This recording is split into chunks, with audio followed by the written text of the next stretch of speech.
alamin. Ila anqal rubbama kunta musian fa araka al-ihsana minka suhbatuka ila man huwa aswa'u halan minka.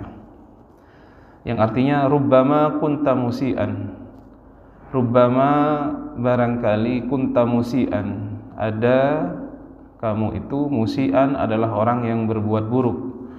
Fa araka al-ihsana minka suhbatuka ila man huwa aswa'u halan minka. Fa araka, maka kamu melihat al-ihsan kepada kebaikan minka darimu, suhbatuka karena pergaulanmu, karena persahabatanmu, ila man kepada orang, huwa yang adapun orang tersebut aswa'u halan minka adalah lebih jelek keadaannya minka darimu. Itu artinya secara tekstual seperti itu. Apa maksud secara global dari hikmah ini? Hikmah ini masih berhubungan dengan hikmah yang sebelumnya, yaitu tentang persahabatan atau tentang kawan dekat. Dikatakan oleh beliau, barangkali kita itu adalah orang yang mempunyai sifat yang buruk. Ya, sejogianya memang manusia itu jangan menisbahkan, jangan menyandarkan dirinya itu, idealnya ya, tidak menyandarkan kepada dirinya itu sifat baik. Karena akan menjadi masalah kalau orang sudah merasa dirinya baik. Berada di tingkatan apapun kita, walaupun dari tingkatan yang paling berbuat maksiat sampai orang yang soleh, atau bahkan mungkin dia sudah wali dari walinya Allah, itu harus tetap dalam hati kita merasa bahwasanya kita ini manusia belum bisa menunaikan hak-haknya Allah kepada kita, masih termasuk orang yang buruk gitu. Secara adab seperti itu. Jadi jangan pernah kita merasa sudah baik. Dikatakan di sini rubbama kunta musian, barangkali engkau orang yang berbuat buruk, punya perangai yang buruk. Fa arakal ihsan, maka engkau melihat kebaikan minka darimu. Kita buruk tetapi ada sisi yang kemudian bisa membuat kita melihat kepada diri kita pribadi itu sebagai orang yang melakukan kebaikan. Kenapa? Suhbatuka, karena persahabatanmu, ila man huwa aswa'u halan minka, kepada orang yang keadaannya lebih jelek darimu. Jadi tolok ukur kita kepada diri kita itu ditentukan oleh siapa sahabat kita. Kalau sahabat-sahabat kita itu orang yang tidak melaksanakan perintah agama, yang paling pokok, yang paling dasar, misalkan dia tidak melakukan sholat 5 waktu, kita punya sahabat yang seperti itu, maka bagi orang yang semacam ini, karena dia melaksanakan sholat 5 waktu, dia berpuasa Ramadan, maka digambarkan dalam dirinya dia lebih baik dari sahabatnya. Kenapa? Sahabat saya enggak sholat, sahabat saya enggak puasa, saya ini mendingan, baik saya ini, saya masih sholat, masih puasa. Begitu. Jadi barometer kita, tolak ukur kita, menilai diri kita itu sahabat kita. Kalau sahabat kita kondisinya lebih buruk dari kita, maka kita akan punya pemikiran bahwasanya kita lebih baik dari orang-orang di sekeliling kita. Lawang dia enggak sholat kok, mending saya masih sholat, walaupun misalkan bolong-bolong, saya masih puasa Ramadan, dia enggak puasa. Jadi teman itu, kalau punya teman lebih buruk dari kita, akan menggambarkan bahwasanya diri kita masih baik. Idealnya bagaimana? Tentunya dalam mencari teman, idealnya adalah kita mencari teman. Teman di sini yang dimaksud dalam hikmah ini adalah teman karib, Bapak-bapak. Teman yang menjadi teman duduk kita, teman ngobrol kita, teman berkeluh kesah kita. Itu idealnya adalah harusnya yang kita jadikan teman duduk kita adalah orang yang lebih baik dari kita, sehingga keadaannya orang tersebut membuat kita ingin beribadah kepada Allah. Kalau temannya lebih buruk kondisi spiritualnya, kondisi akhlaknya, maka itu akan membuat psikologi kita menganggap diri kita lebih baik, begitu. Nah, ini makna global daripada hikmah yang ke-44 ini.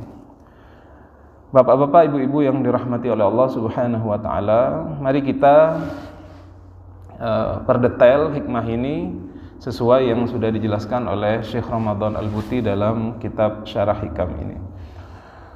Ada beberapa alasan selain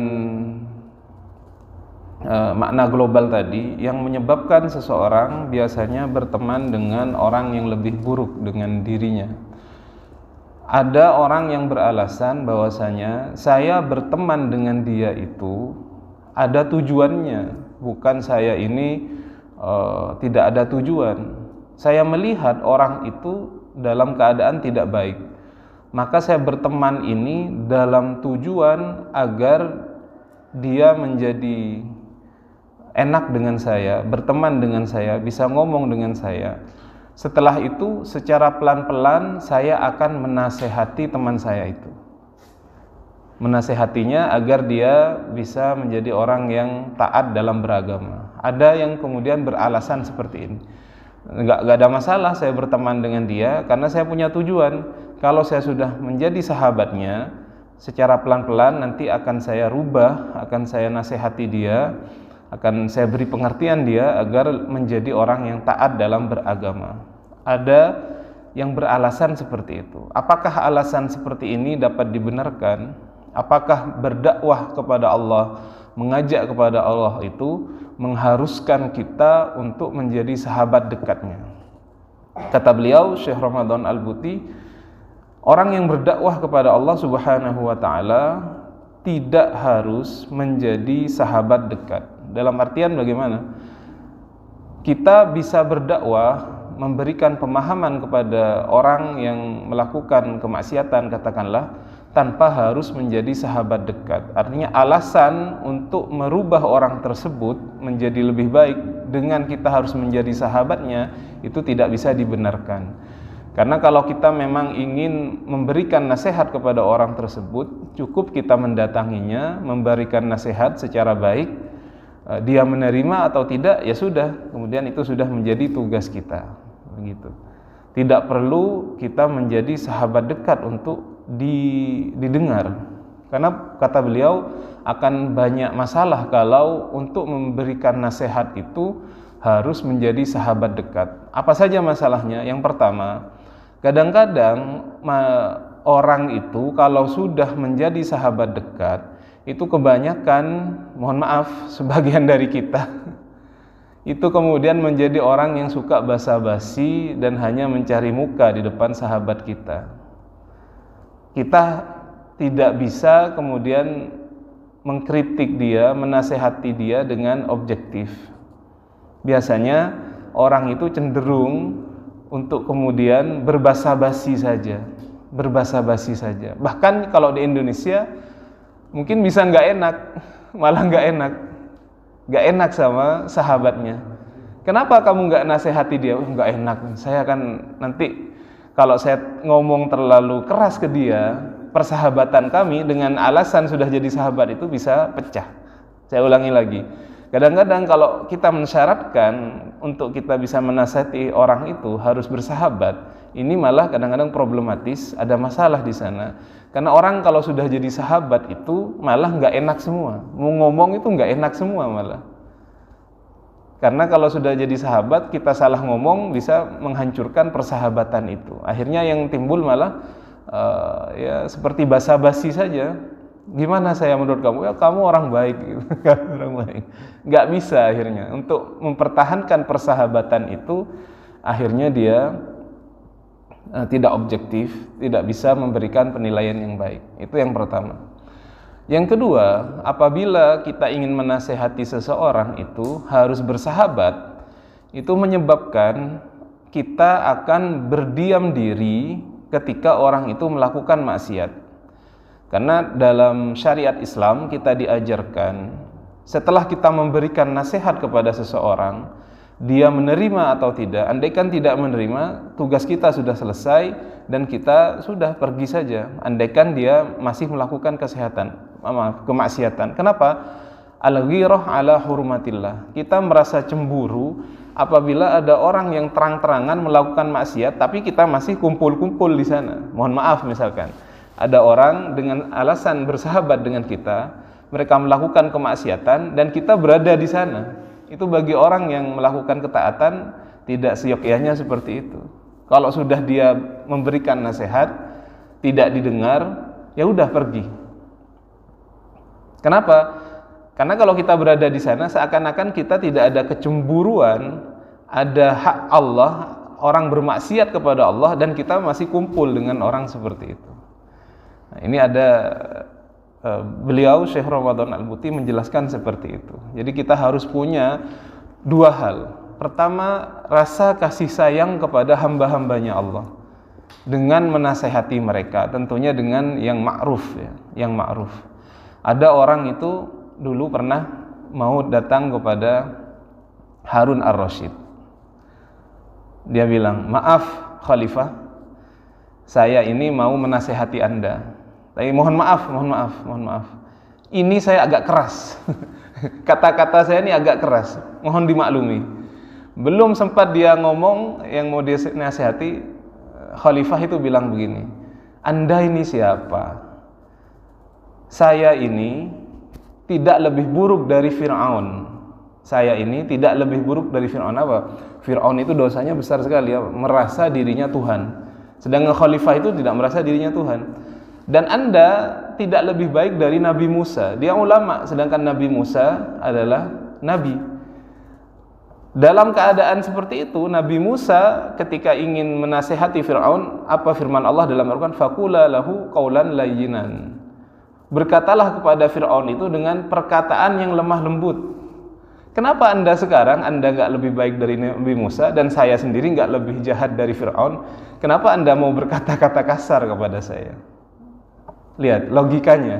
Allah saja ketika menyuruh Nabi Allah Musa untuk berdakwah kepada Fir'aun, faqula lahu qawlan layyinan, katakan dengan perkataan yang baik.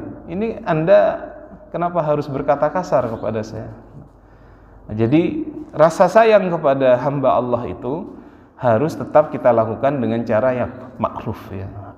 Al-amru bil ma'ruf wan nahyu anil munkar. Memerintahkan kebaikan itu dengan kebaikan bil ma'ruf wan nahyu anil munkar, mencegah seseorang melakukan kemungkaran itu bil ma'ruf, dengan juga sesuatu yang baik. Kemudian kadang-kadang di Indonesia ya sebagian ormas kalau sudah an-nahyu anil munkar digerebek, dipukul, dihancurin ya. Nah, itu kita tidak pernah mendapatkan contoh yang seperti itu dari baginda Nabi besar Muhammad SAW. Jadi tetap kebaikan, kelembutan itu menang dari segala sisi. Kebaikan, kelembutan, kata-kata yang baik itu menang dari segala sisi. Sedangkan kekerasan itu biasanya menimbulkan antipati dari orang lain. Orang tidak suka mendengar didakwai, apalagi dijudge. Orang itu enggak seperti itu, tidak suka kemudian diberikan nasihat dengan kata-kata yang kasar. Jadi yang pertama, kita harus punya rasa kasih sayang kepada hamba-hamba Allah. Kalau ada orang berada dalam kemaksiatan, tentunya kita, kalau memang kita sayang kepada orang itu, kita kasihan kepada orang itu, maka kita akan menasehatinya. Sama seperti anak kita. Apabila dia bermain benda yang berbahaya, masih kecil, masih anak TK, tiba-tiba main pisau-pisauan, tapi pisau sungguhan, itu pasti kita larang, pasti kita nasihati. Karena apa? Kita sayang sama dia. Kalau kita biarkan, bisa terluka anggota badannya. Melihat orang muslim melakukan kemaksiatan, seharusnya juga seperti itu. Kita ada rasa kasih sayang. Itu yang pertama. Disampaikan, diterima atau tidak, itu sudah di luar kapasitas kita. Walaupun ketika kita ingin amar ma'ruf nahi munkar ini, dalam Islam ada beberapa tingkatan. Man ra'a minkum munkaran fayughayyirhu bilisanihi, yang pertama. Biyadihi fa illam yastati fa biqalbihi fa huwa adhaful iman. Ada beberapa tingkatan ketika kita ingin merubah seseorang. Yang pertama adalah ada dengan lisan, dengan nasihat yang baik. Kalau memang kita bisa, kita nasihati. Kalau kita punya ilmunya, kita nasihati. Ada juga apabila dia mempunyai otoritas untuk merubah, maka fabiyadihi, dengan kekuatannya. Pemerintah itu bisa merubah kemaksiatan. Prostitusi bisa ditutup oleh pemerintah, tapi kita sebagai rakyat tidak bisa melakukan itu. Yang terakhir, kalau memang kita sudah nggak bisa merubah, fabiqalbihi, maka kita ingkar terhadap kemaksiatan itu fabiqalbihi, dengan hati saja. Hati kita mengingkari hal tersebut, fahuwa adhaful iman. Sudah, kita nggak bisa merubah, kita sudah nasihati, nggak bisa nasihati juga, sudah, yang penting kita mengingkari, pergi. Kalau orang sudah kita nasihati dengan baik, tentunya tidak menerima, udah kita pergi. Jangan malah kumpul apabila dia melakukan maksiat.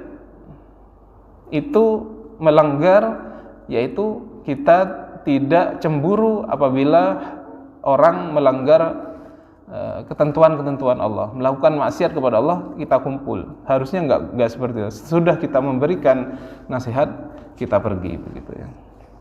Jadi berdakwah kepada Allah Subhanahu wa taala, mengajak orang lain itu tidak mensyaratkan kita harus bersahabat. Cukup kita menasihatinya, dia mendengar atau tidak, maka kita sudah menyelesaikan kewajiban kita, dan terserah orang tersebut menerima atau tidak. Baik. Selanjutnya, bagaimana apabila ada satu masalah lagi, bagaimana apabila orang yang melakukan maksiat itu termasuk dari ahli keluarga kita, dari famili kita, atau dari orang yang sudah kadung menjadi sahabat dekat kita. Ada orang berbuat maksiat tapi masih saudara kita, famili kita, atau orang berbuat maksiat sudah terlanjur menjadi kenalan kita, teman kita. Apa yang kita lakukan? Karena kadang-kadang situasi di masyarakat mengharuskan kita bertemu dengan orang lain itu dalam banyak hal. Kadang-kadang ada pertemuan keluarga, arisan keluarga, kadang-kadang ada pertemuan mungkin seperti silaturahmi Idul Fitri. Itu kan kadang-kadang famili jauh, kadang-kadang kita hanya berkunjung satu kali dalam 1 tahun, ada yang seperti itu. Atau kadang-kadang ketika dia terkena musibah, orang muslim harus tetap takziah, begitu. Bagaimana kalau keadaannya orang yang melakukan maksiat ini famili kita atau menjadi teman dekat kita?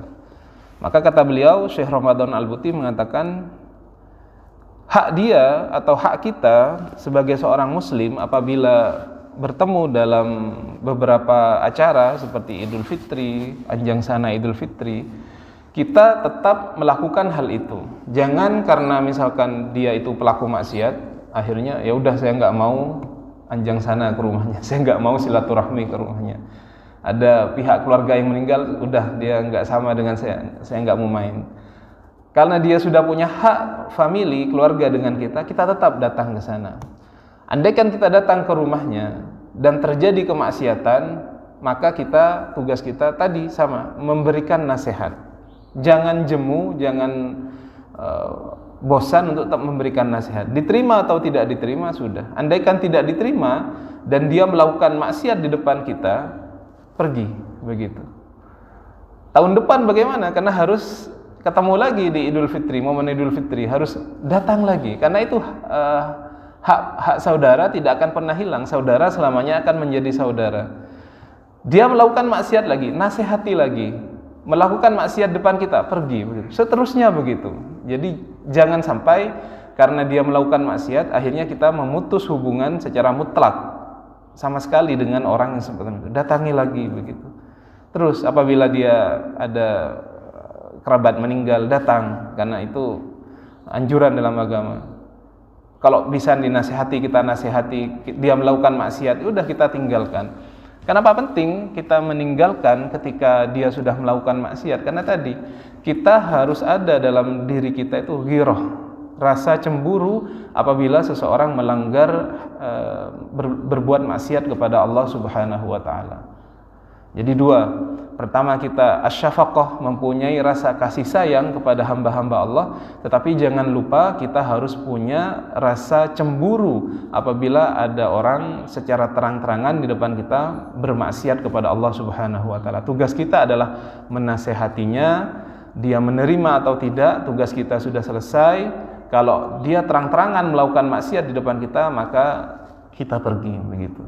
Ini idealnya seperti ini, bapak-bapak, ibu-ibu. Cuman saya lihat orang Indonesia ini, termasuk kita, saya pribadi, orang Indonesia itu kebanyakan tidak enakan. Ini jadi budaya kita. Bahkan orang Indonesia itu gampang sekali kena tipu karena nggak enakan. Ada orang mempunyai celah di Indonesia.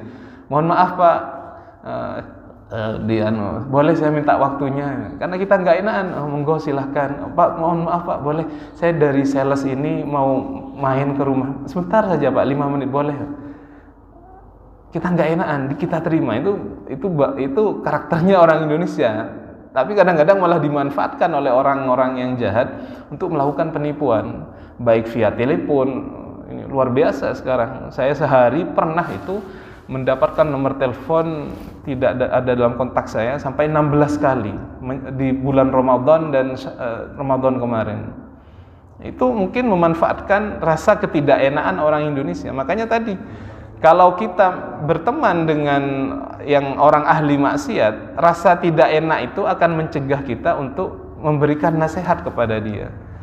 Maka kalau memang dia melakukan maksiat, udah jangan dijadikan sahabat dekat, karena ada istilahnya sahabat dekat, qarib ya, karib kalau dalam bahasa Indonesia. Ada juga yang sekedar kenalan. Kenalan itu bagaimana? Ya udah ketika bertemu nyapa, selesai. Tidak menjadi sahabat dekat. Pilih sahabat itu yang kemudian mampu mendukung kita secara ibadah untuk selalu dekat kepada Allah Subhanahu wa taala, begitu. Yang frekuensinya sama, yang kira-kiranya dia mendekat kepada Allah, orang yang beribadah kepada Allah. Kita cari yang seperti itu. Karena kalau kita jatuh kepada pertemanan yang disebutkan tadi, kondisi dia lebih buruk, itu akan berdampak negatif bagi kita. Karena disebutkan as-sahib sahib. Sahabat itu bisa menarik kita kepada akhlaknya. Jangan anil mar'i la tas'al was'al an qarinihi fa innal qarin bil muqaran yaqtadi. Kalau Anda ingin tahu tentang karakter seseorang, tidak usah tanya tentang dia, tanya saja siapa sahabatnya. Karena biasanya seorang sahabat itu meniru sahabatnya. Di sesuatu yang gampang kita lihat, biasanya ya ahlul hisab di Indonesia ya, teman-temannya sama suka ahlul hisab ya, yang suka ngerokok. Biasanya sama-sama ngerokok. Karena memang sudah satu permainan. Yang nggak ngerokok biasanya kumpul dengan nggak ngerokok. Yang suka mancing kumpul dengan yang suka mancing. Yang suka jagungan kumpul dengan yang suka jagungan. Seperti itu ya. Nah, tapi kata beliau, hikmah ini mengajarkan hati-hati. Sahabat dekat itu berbahaya bagi kita karena bisa menimbulkan khayal dalam diri kita bahwasanya diri kita ini baik. Kalau kita lihat sahabat kita, oh dia nggak sholat kok, saya masih lebih baik. Nah, akhirnya kita mempunyai alasan untuk menilai pribadi kita itu adalah pribadi yang baik. Padahal sahabat itu harusnya adalah orang yang bisa mengajak kita untuk selalu ingat kepada Allah, mengajak kita untuk selalu beribadah kepada Allah Subhanahu wa taala. Demikian Bapak-bapak, Ibu-ibu, hikmah yang ke-24 ini mudah-mudahan menjadi ilmu yang manfaat bagi kita dan juga bisa menambah pengetahuan kita tentang bagaimana kita mencari teman. Hendaknya kita mencari teman dekat yang bisa menambah ketakwaan kita kepada Allah, menambah ibadah kita kepada Allah Subhanahu wa taala, dan naudzubillah jangan sampai kita mencari teman yang keadaannya lebih buruk dari kita, karena teman itu biasanya akhlaknya bisa menarik. Termasuk juga anak-anak kita, mari kita jaga pergaulannya. Kadang di rumah itu kita sudah mengajarkan yang baik-baik, tapi di sekolah kita nggak peduli temannya siapa. Kita kirim ke pondok. Pondok itu baik, tapi kadang-kadang nggak semua orang yang mondok itu akhlaknya baik. Kita lihat temannya, karena teman itu yang kemudian bisa merubah seseorang. Anak-anak kita itu akan dibentuk karakternya dari teman-teman. Maka ini menjadi pelajaran bagi kita semua. Mudah-mudahan kita lebih sadar terhadap diri kita pribadi dan kepada keluarga kita. Demikian yang bisa saya sampaikan. Kalau dikira ada sesuatu yang ditanyakan tentang hikmah yang ke-24 ini atau hal-hal lain, saya persilahkan.